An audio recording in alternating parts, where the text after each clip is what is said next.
Good afternoon, sir. Good afternoon.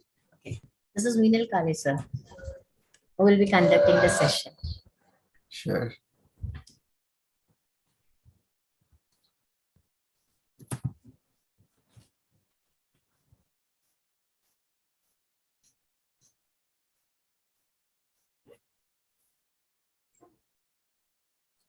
So we'll be starting shortly, within a minute rather.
Okay. Hello.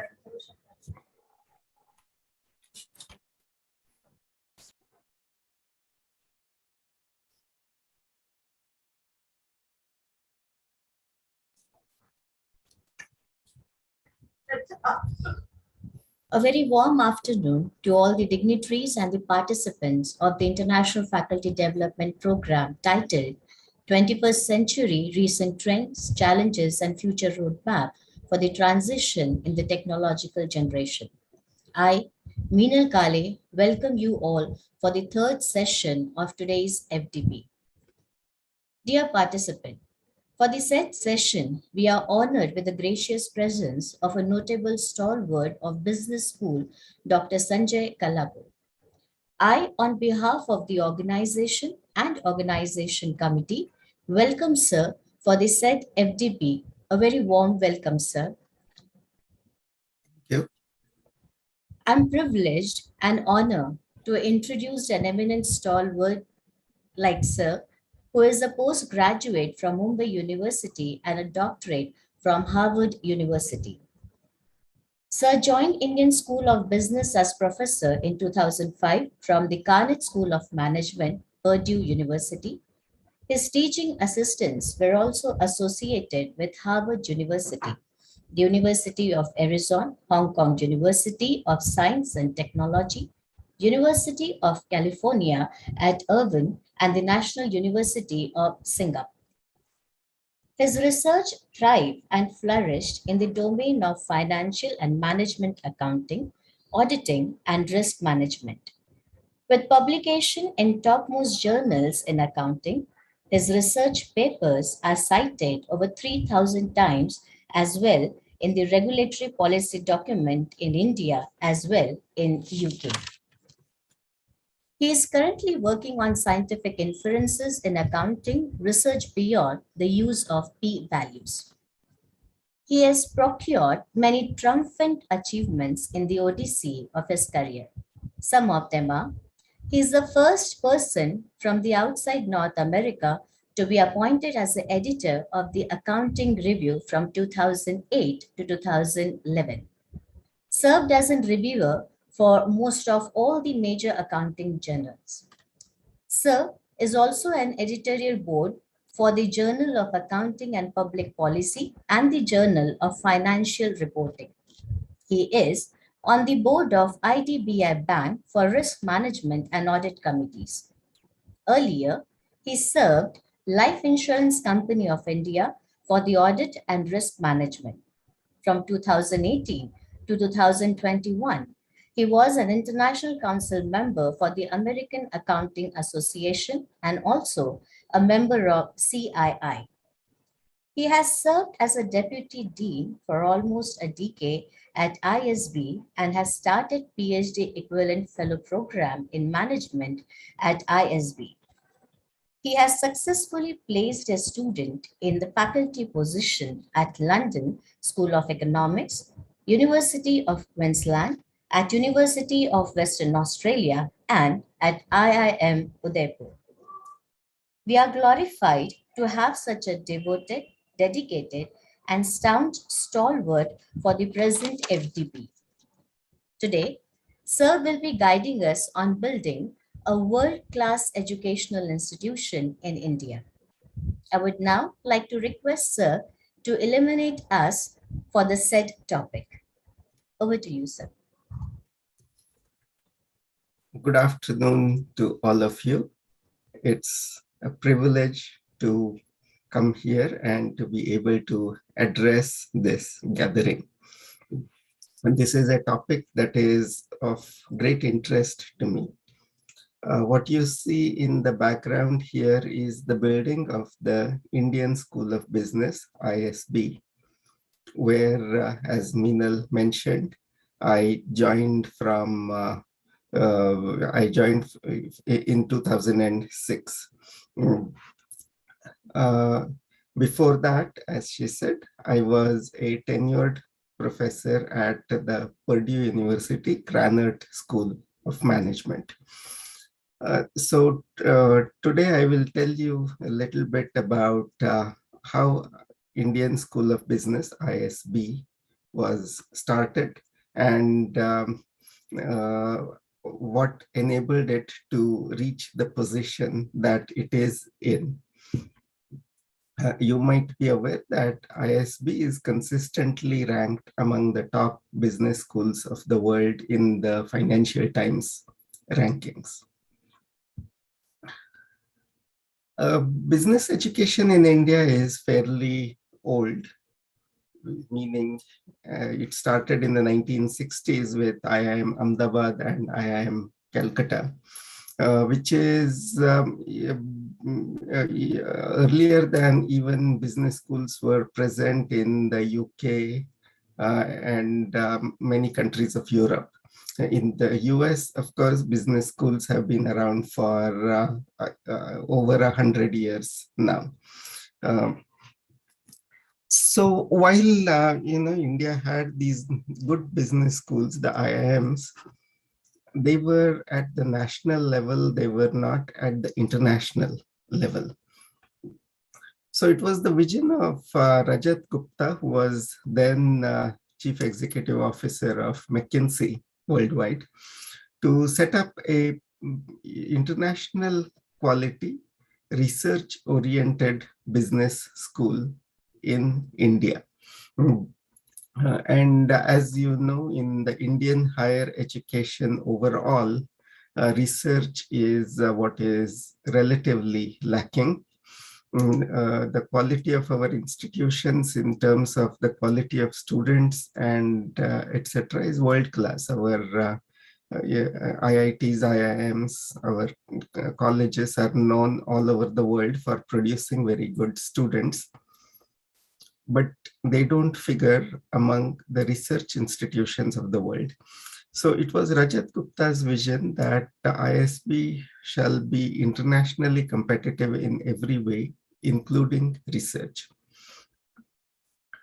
So let me tell you the story of how it was formed, and I will then draw lessons for what it takes to set up a world-class educational institution in India.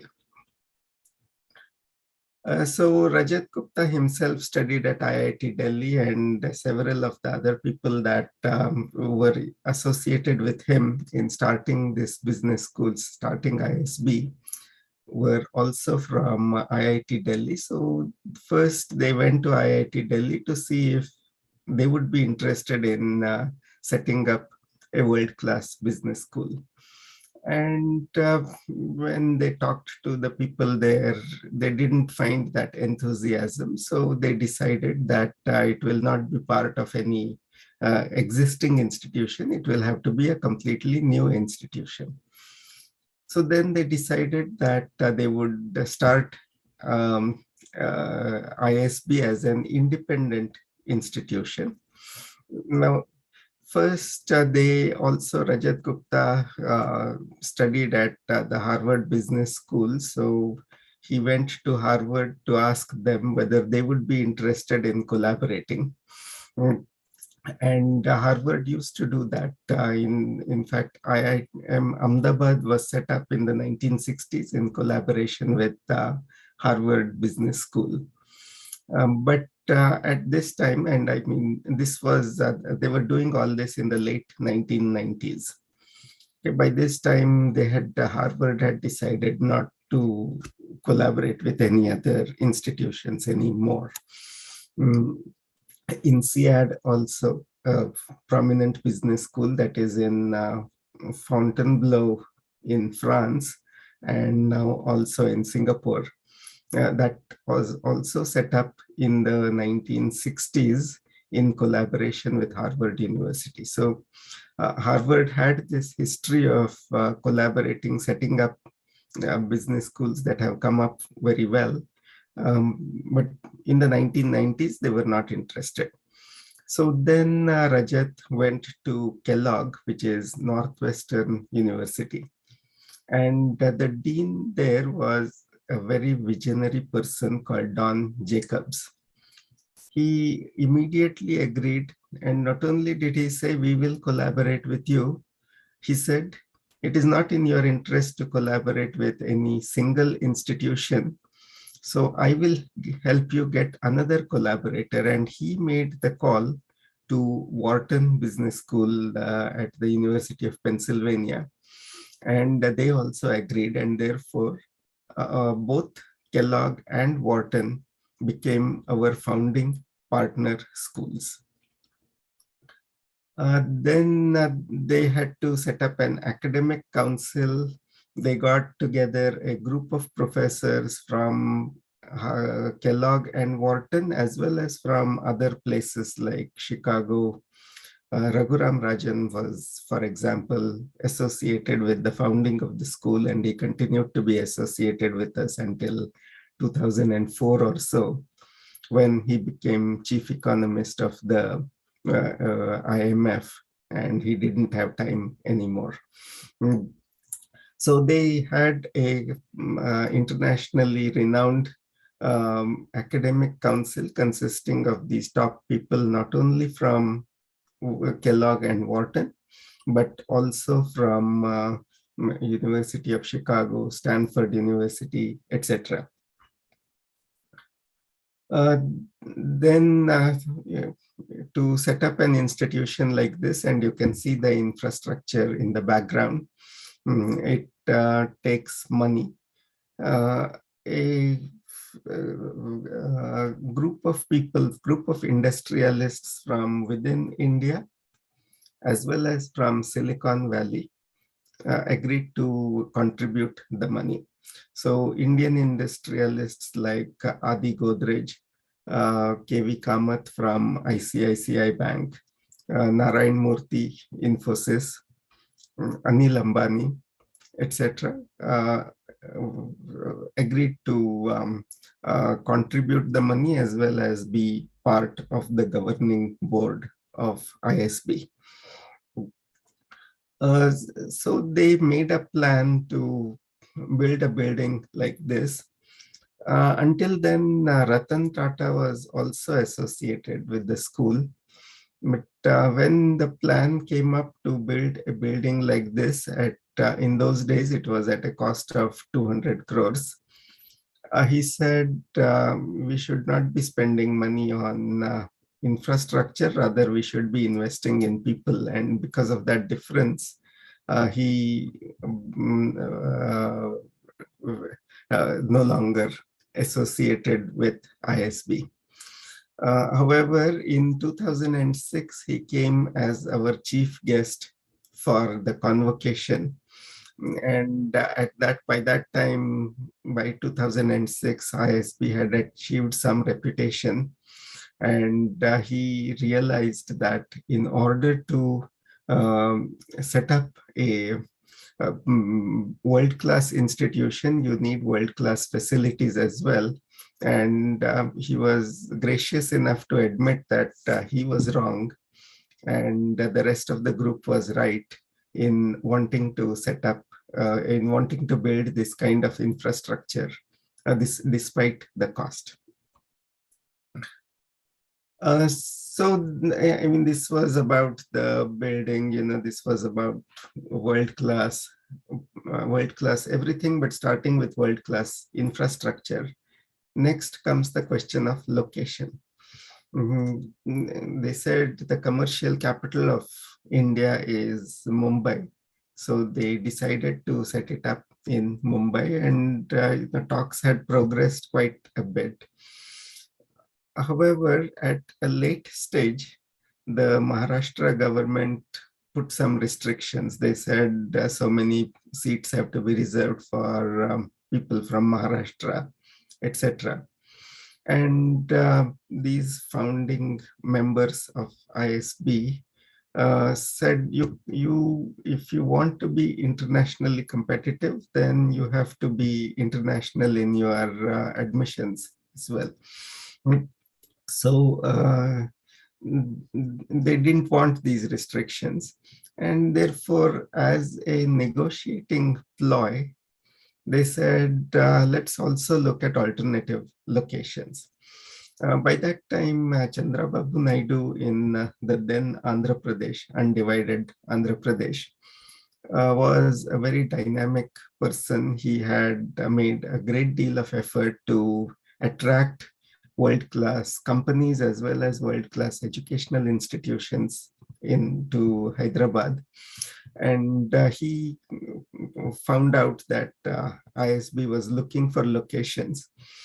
So he invited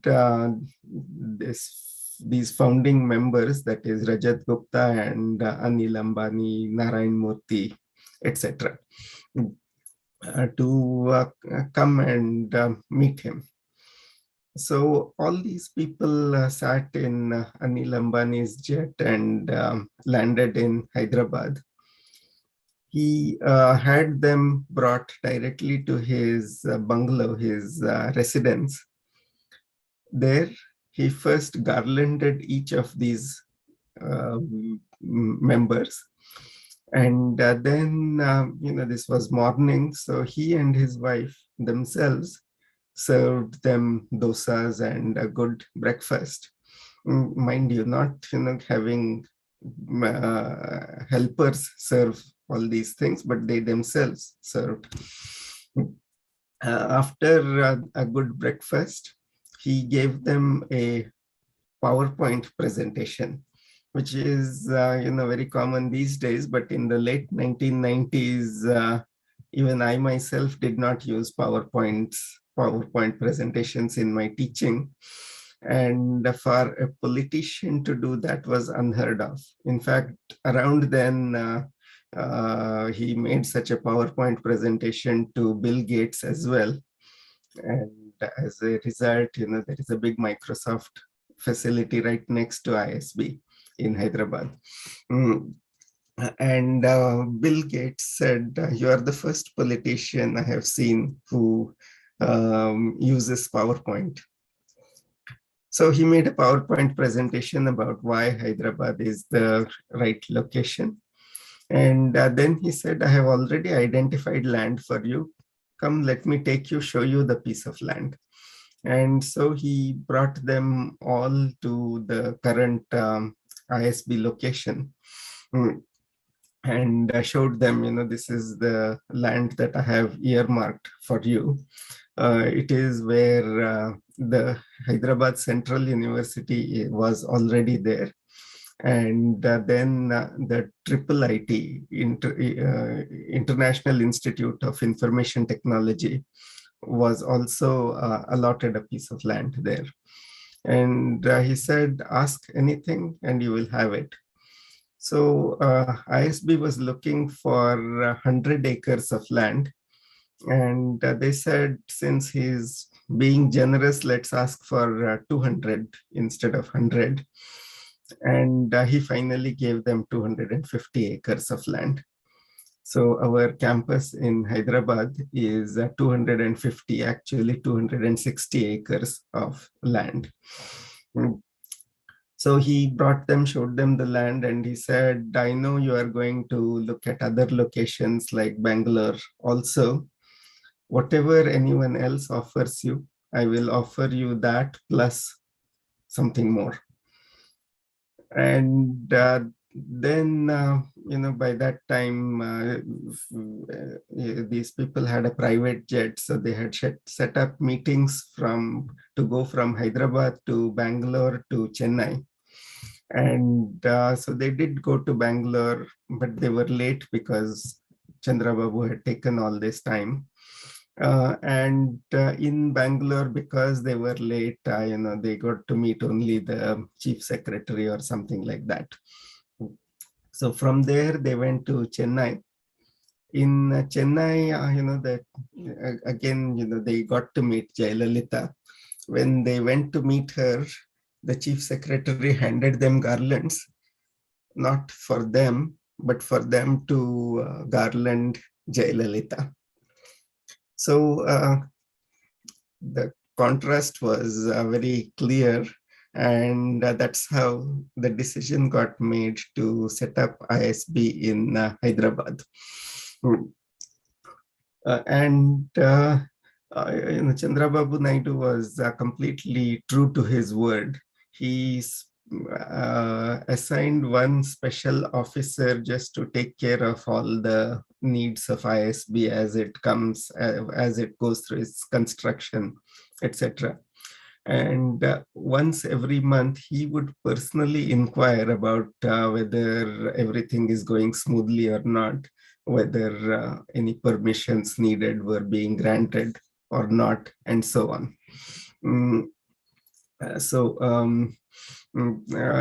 a few years, so this was in late 1990s, and ISB started in 2001.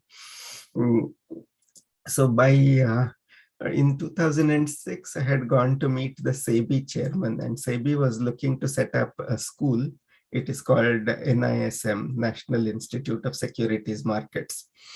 And he said he went to meet the Maharashtra government, and he told me that because of ISB, they sent 4 IAS officers along with the allotment of the land to me.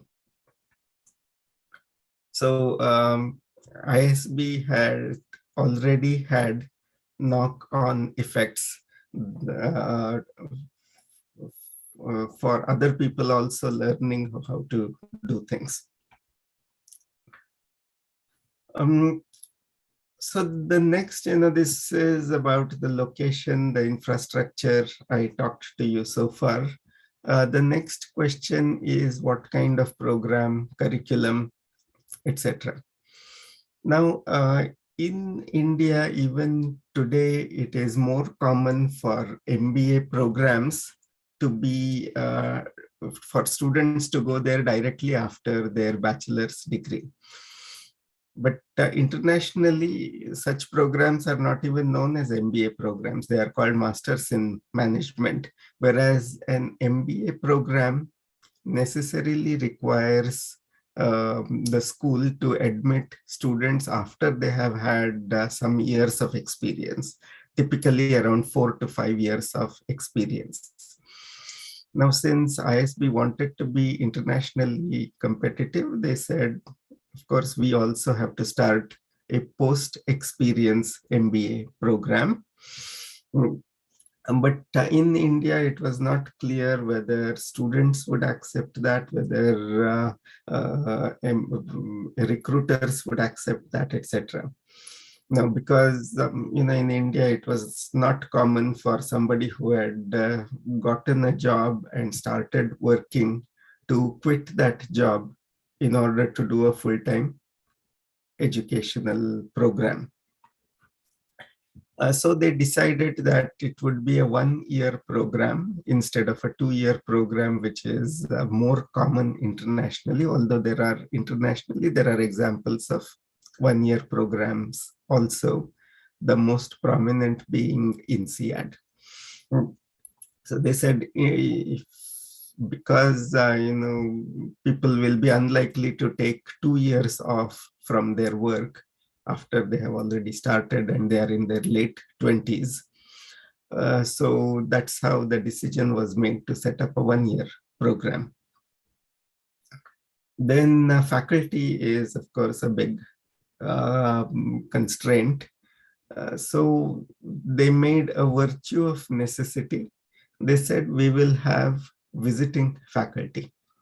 So even today, about half of the teaching at ISB is done by faculty who visit from typically from abroad, typically from USA, but also Europe, etc.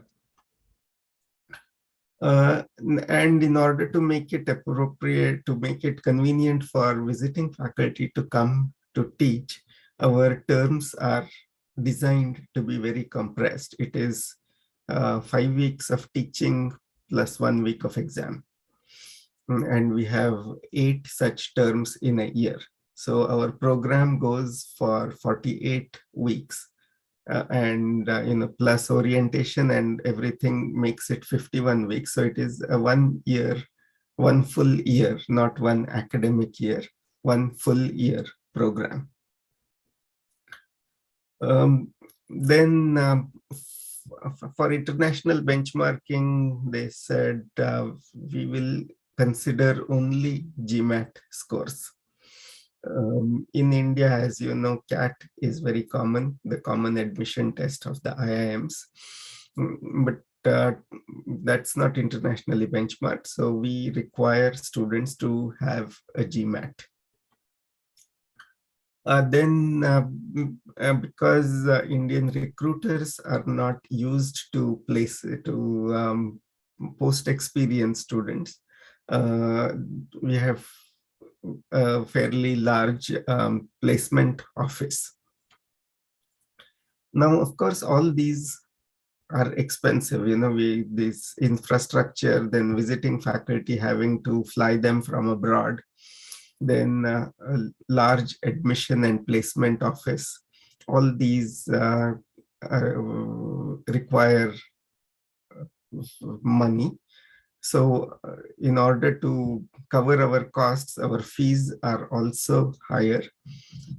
Our fees were much higher than all the other Indian schools when we started, but other schools have also caught up. So today, a 2-year program in IIM Ahmedabad costs 23 lakhs. At ISB, it is 28 lakhs. Now, of course, because ISB is not recognized, therefore our students also have to pay GST, and that increases their cost further to about 33 lakhs. But as far as what ISB collects, the fee is 28 lakhs compared to 23 of IIM Ahmedabad. So other schools have caught up to the same model. Then this large infrastructure, to cover those costs, our student body also has to be large. So ISB started with 128 students. And when I joined in 2005, we had 275 students. And from there, we went to 350 to 420 to 560 to finally 900 now. So we admit 900 students every year to the full-time program at ISB.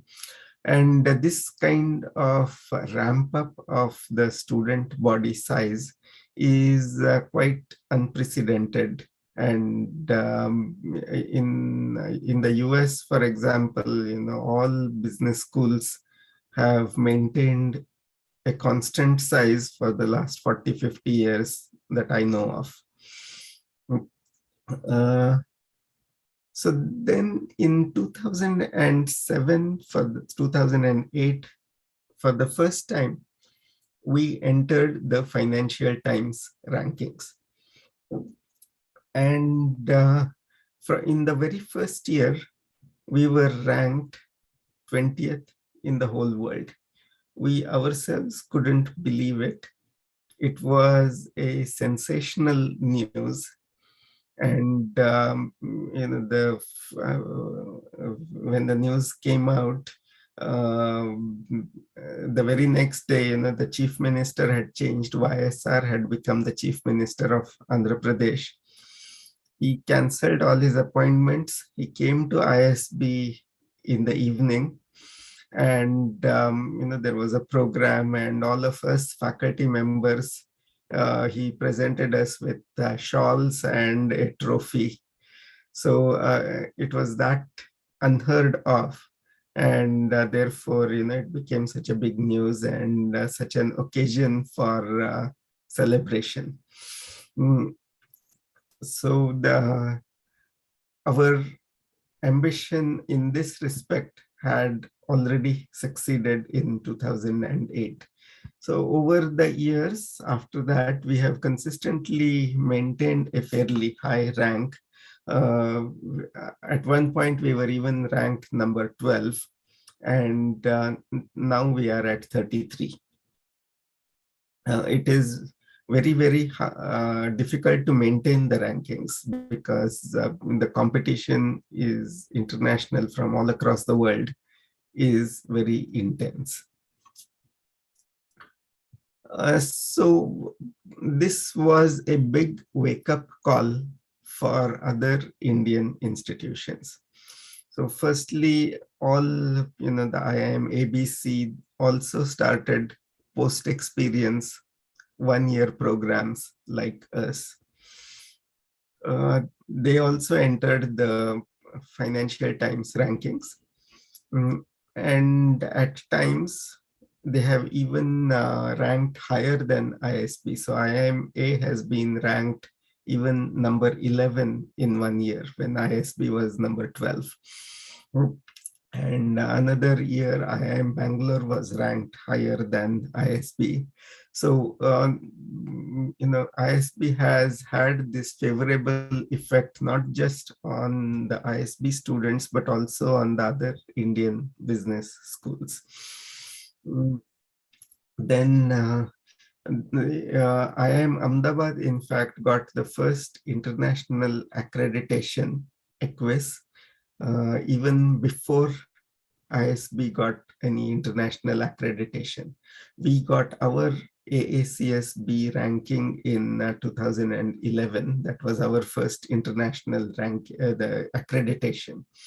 And now, of course, we are accredited with AACSB, EQUIS, and AMBA, which are the three most prominent worldwide accreditation bodies. Then the other Indian business schools have also become more research oriented. But in that area, we still are far ahead of them. In fact, a few years ago, somebody calculated that if you consider the top business journals, the number of publications from ISB is more than the number of publications from all other Indian institutions combined. And so we are still far ahead, and I hope that the other Indian schools also catch up on that dimension with ISB. Because as you can tell, I came to ISB for research, and I came to ISB in order to um, help Indian institutions in general to become world class. So what attracted me to ISB was its research orientation. I was already tenured at Purdue, as I said, and as Meenal said. Mm, uh, and I didn't have any compelling family reasons. I had a preference, like most Indians, I had a preference to return to India. I had been in the US for 20 years then, starting with, I went to USA in 1985 for my PhD, and I taught in several US business schools. And so this was in 2005, after I had been there for 20 years. I felt that ISB was a good professional opportunity. So firstly, in order to come, I had to be convinced that ISB was serious about research. And I was convinced that they were indeed serious because of the people involved. So our dean at that time, M.R. Rao, he was formerly director of IIM Bangalore. He was himself a very prominent researcher. He has won a prize in operations research that is given only once every 2 years to only one person, to only one work. So he himself personified research. And then, as part of the collaboration with Kellogg and Wharton, we still have this arrangement whereby our department heads, we call them area leaders, are faculty from Kellogg and Wharton. So having these department heads, having these area leaders was another assurance for me that ISB is in fact serious about research. So I gave up my tenured position at Purdue and started at ISB as a professor. I immediately also became the faculty dean at ISB. And so I implemented several of these policies that helped ISB become a world-class research institution. So I announced, so firstly, we recruit only people who are likely to publish at international levels. And that means we have to recruit people who have PhDs from abroad. Unfortunately, the quality of PhD training in India is even now not up to a level where people can train in India to publish in internationally the top ranked journals in business. And I'm talking about the business fields. And the situation is slightly different in some of the sciences and maybe engineering. Okay, so we had to, when I came, there were only 5 faculty members and there was no tenured faculty member. Okay, so this tenure is a concept that American business, and from America, it has spread to the top schools worldwide. So this tenure is essentially a long probation period. So, in India and even in Australia and in some other countries, faculty for permanent appointment after just 1.5, 2 years probation period. But US schools have this system of 6 or 7 year probation period. And after that 6 or 7 year probation period, it is up or out. That is, either you have produced enough to be promoted to associate professor. And in that case, you have a job for life. You are confirmed for a permanent appointment. That is what is called tenure. Otherwise, you have to leave. So ISB follows that system as well. And in order to be confirmed at the end of 7 years, we require evidence of publications in top journals. And that is hard. Most even American business schools, fewer than 50% at any given business school will get tenure. Of course, if they have been productive, then they will go to other schools and either at the same time or at a later stage make tenure elsewhere. But the standards are high, and the standards are strongly implemented. So it is up or out. You can't continue if you have not produced that many publications, the quality and quantity of publications that is expected. So we announced that our standards are similar to not the top 10, but the next 10 or 15 schools of the US. Then our teaching is done by these permanent faculty whom we have recruited. They are typically junior. We typically recruit people right out of their PhD program, whereas our visiting faculty are typically fairly senior. So we had to make sure that students don't perceive difference in the teaching standards of the resident faculty versus the visiting faculty. And so that was something that was very uppermost in my mind. And in order to ensure that, I did something that was unusual. I had not seen it, but I had to experiment. And we appointed one faculty member whose job was to mentor other faculty to teach well. He himself was a very good teacher who had received teaching awards. And so we appointed him for the express purpose of mentoring, coaching other faculty members, which worked out quite well for us.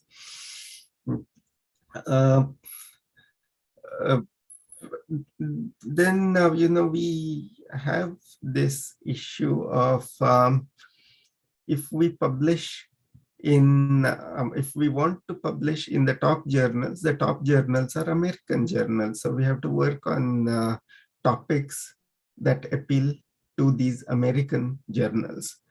That means, we might not be working on India-related topics. Rather, we will be working on topics related to American companies. So we decided that, we have to tell our faculty to publish in the top journals. If they have to work on American topics in order to do that, so be it. And so actually, more of our faculty work on American topics than on Indian topics, although there is a fair amount of work on Indian topics as well.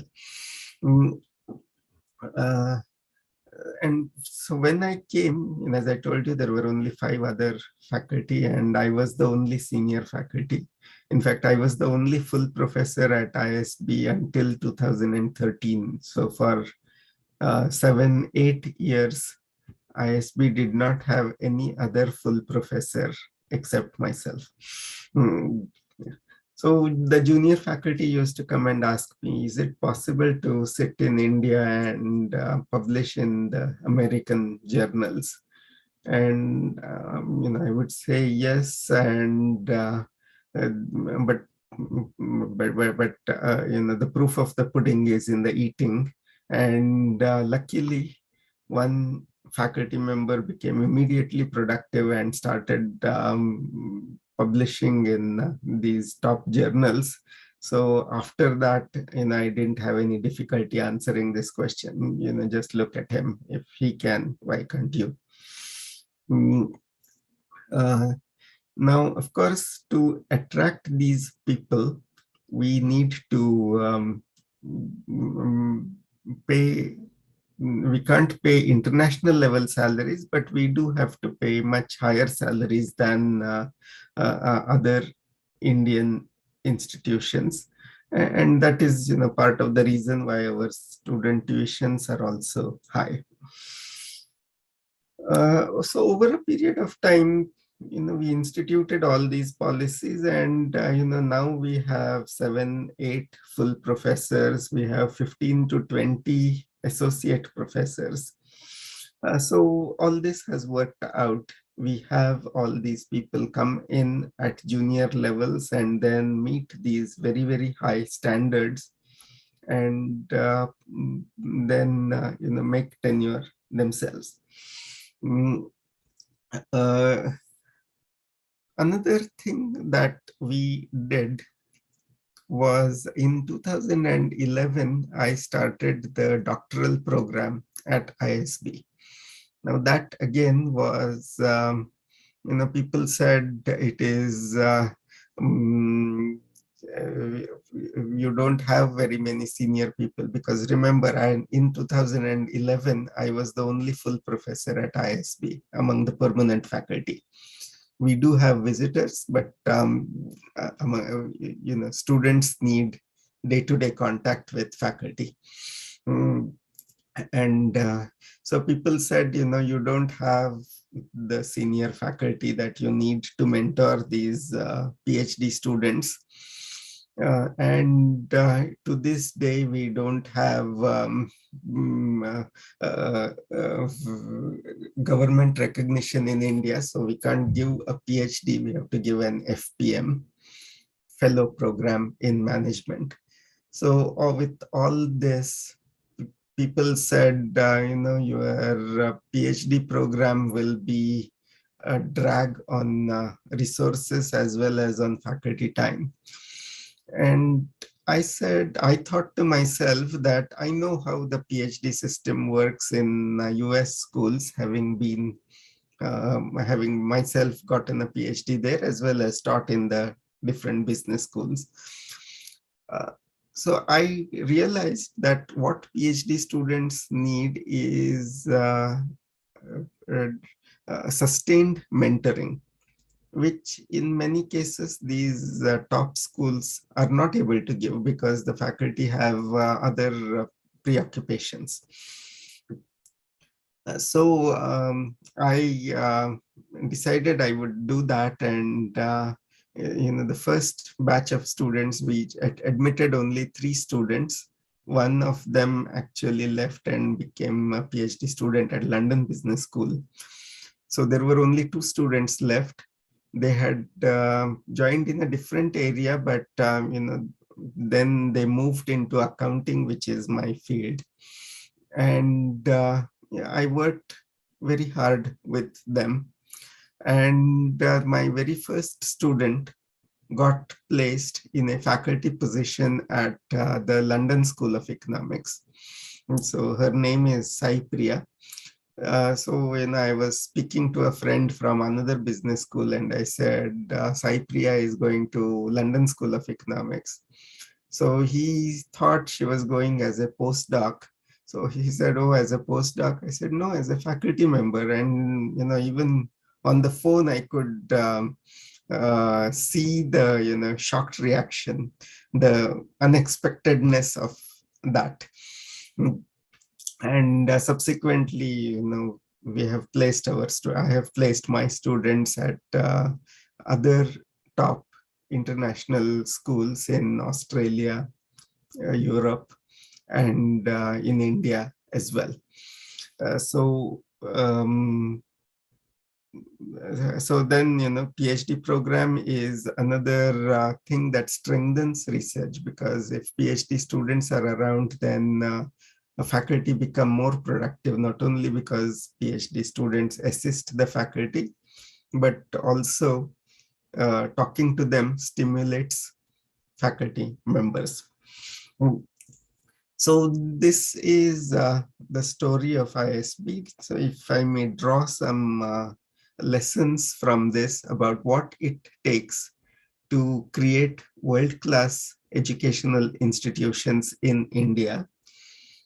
First, you need a vision that inspires people. If Rajat Gupta had said, I will start a better IIM, a slightly better IIM, it would not have inspired all these people. The board members, it would not have inspired Kellogg and Wharton to collaborate. It would not have inspired the faculty members at Kellogg and Wharton to associate with us, etc. But he announced that something that had never been done before. There are very few, even across disciplines, there are only a few Indian institutions that that are counted among the top institutions worldwide. So, this was an audacious goal.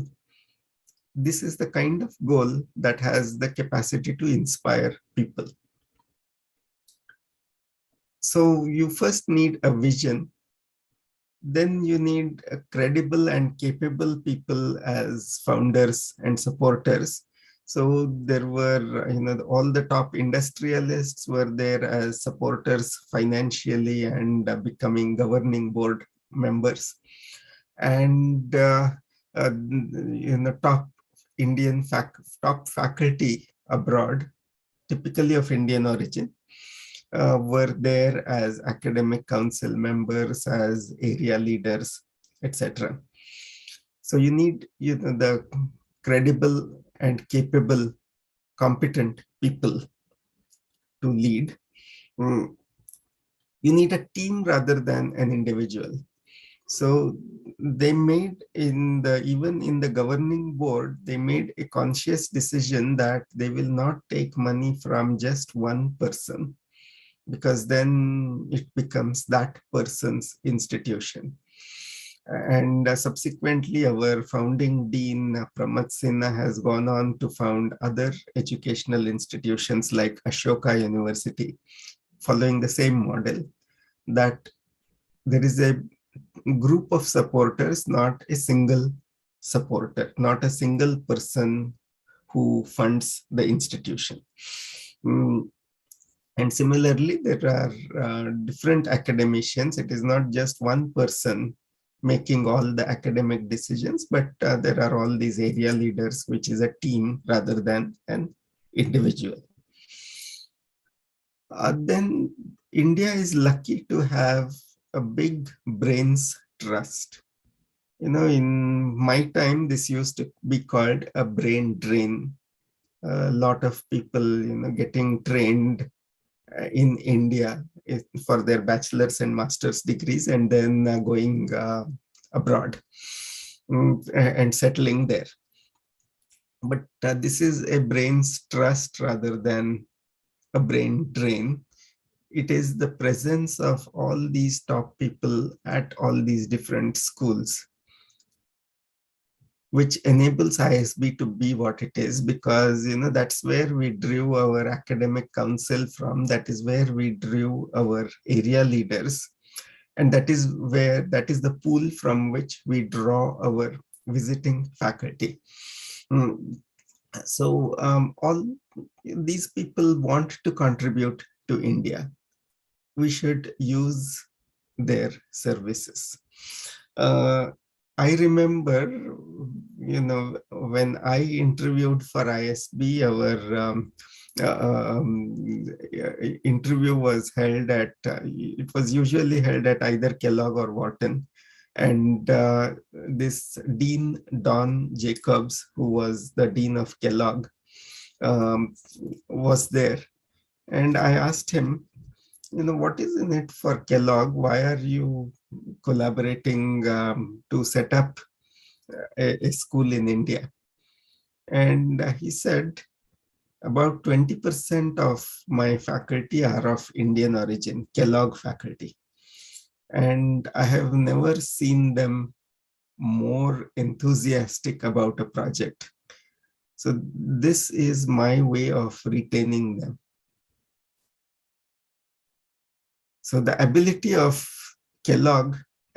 faculty at Kellogg to be able to contribute to building an academic institution in India keeps them loyal to Kellogg, because Kellogg allows them to do that.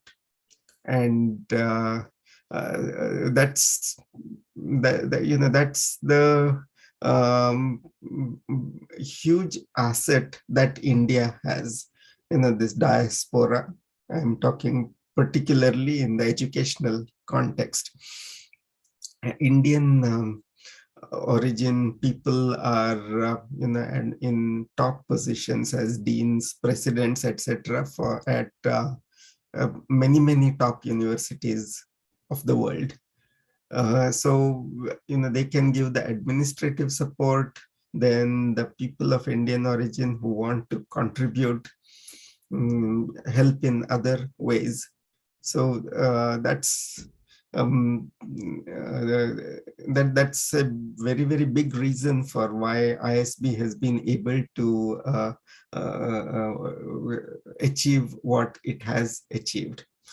I remember in 2007, the chairman of the State Bank of Pakistan had come to ISB, and he wanted to understand how ISB had done what it had done.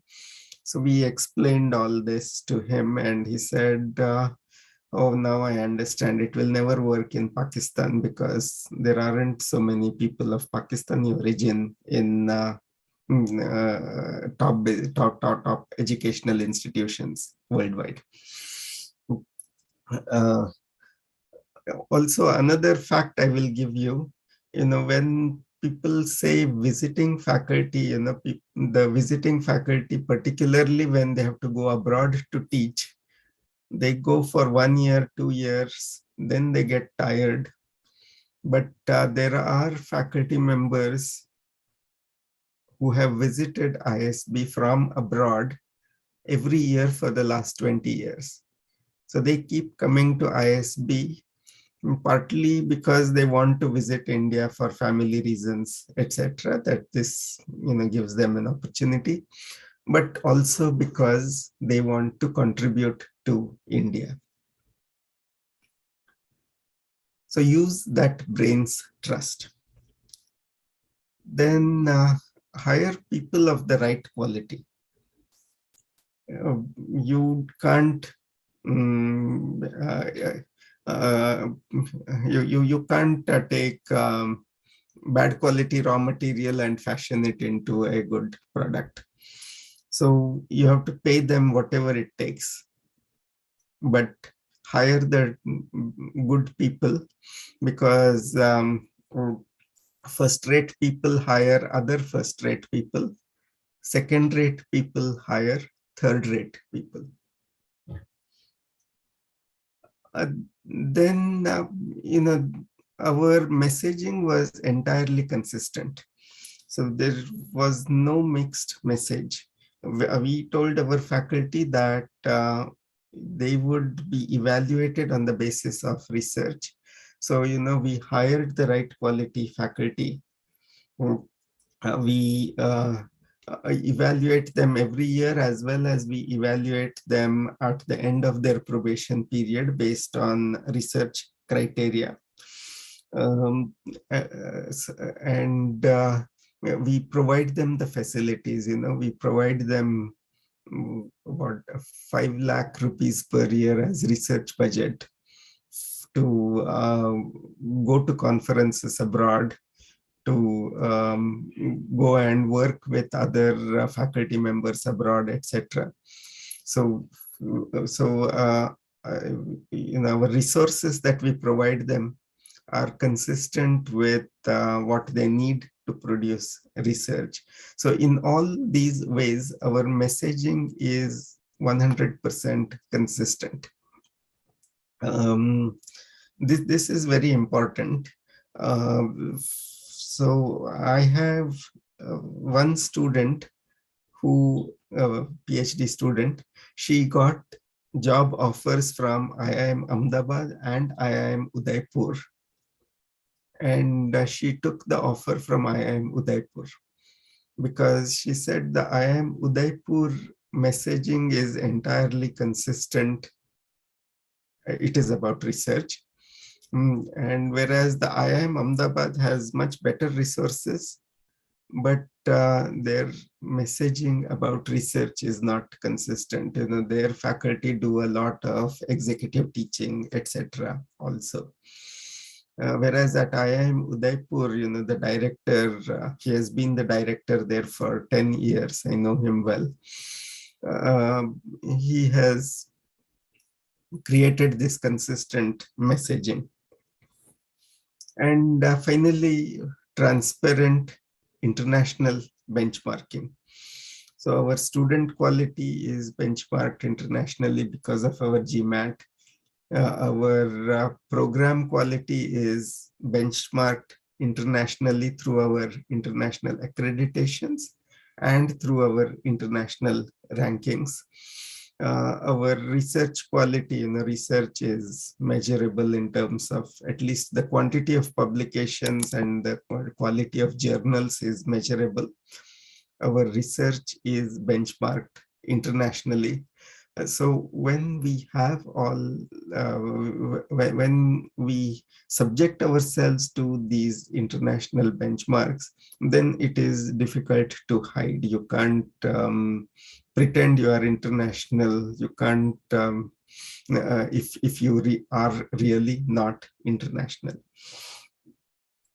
So that then is the message of that then those are, to my mind, the lessons of the ISB story. Have a vision that inspires people, get credible and capable people as founders, supporters, etc. Get a team that works harmoniously rather than one institution, one individual, because if it is individual oriented, then it can change. India's biggest asset is the brain's trust of the Indian diaspora. Use it. Hire people of the right quality. And decide your goal, and don't give any mixed messages about what that goal is. And benchmark yourself internationally. With that,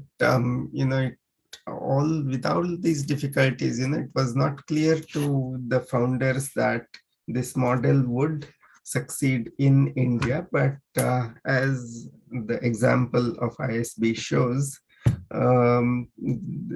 it is possible to make a world-class institution right here in India. So let me finish my talk, and I'm happy to take any questions now.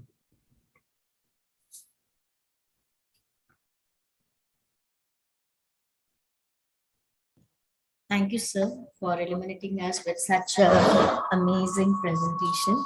I would like to request the participant, if they have any question, they can post it on the chat box. I, on behalf of them, would like to ask sir.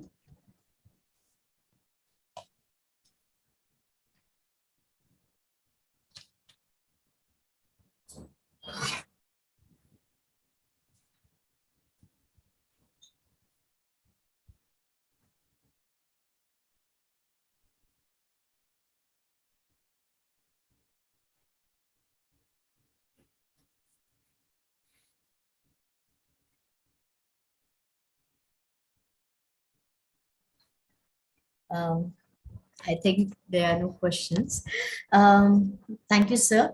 It was amazing to listen to you about the benchmarks that have been set for the quality organization. I, on behalf of organization, would like to present an e-memento to express our gratitude. Thank you, sir, for guiding Thank you. us. Thank you, sir, for guiding us and sharing us a path and showing us and advocating us a path to develop a world-class education in India. It was mesmerizing, sir. Thank you so much. Thank you. My pleasure.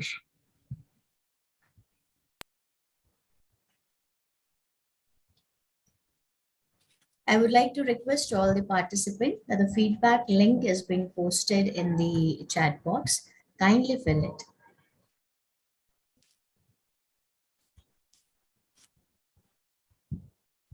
Ma'am, would you like to say something?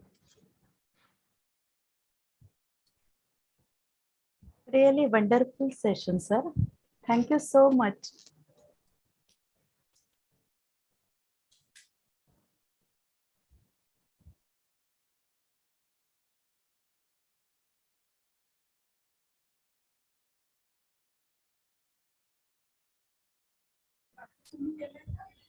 I would just like to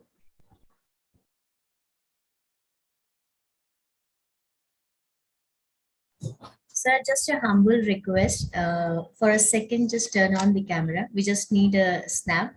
I would also like to request all the other participants to turn on the camera so that we can take a nice picture of the session.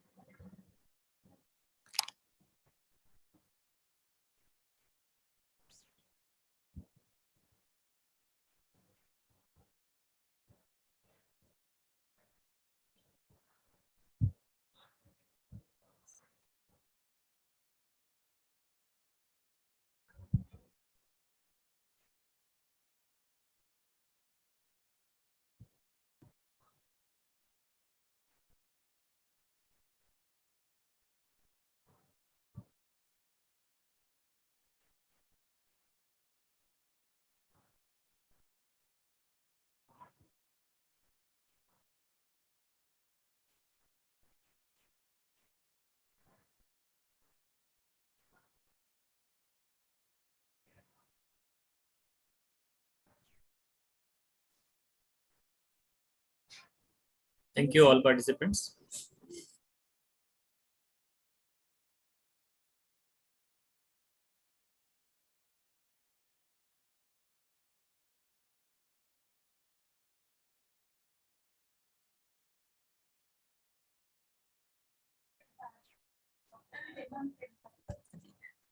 Tomorrow's session is from 10 to 12 o'clock.